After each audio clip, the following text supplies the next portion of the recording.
Now we're ready to join the two pieces of the mask together. The most important thing to remember is you're going to leave a gap of about an inch, 2.5 centimetres between this point here, bring it all the way around the edge and stopping about 2.5 centimetres away from our first line of stitching. That allows us to pull the mask the right way out. Again, a couple of little forward and back locking stitches when I start stitching.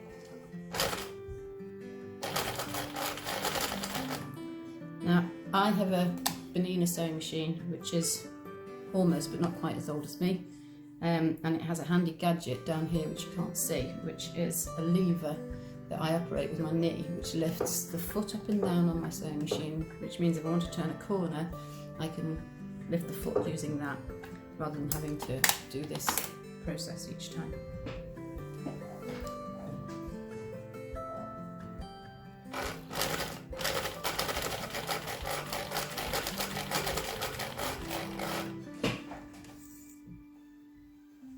So all the way around the edge.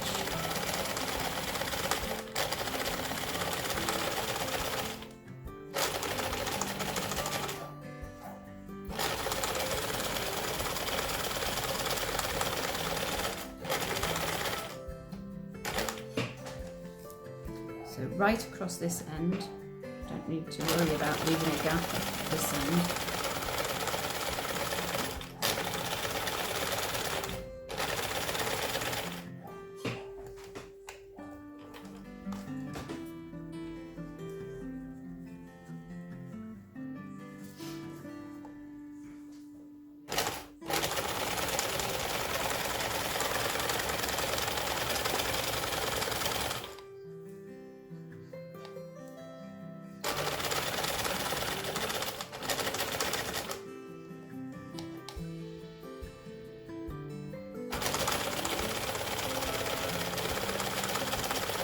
Okay, now we're almost at the other end now, so when we turn the corner we're going to remember to leave that gap. So we're going to go down,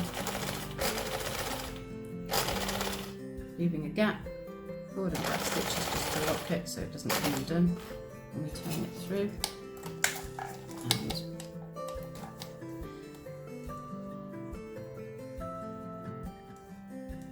what I do now, pins out.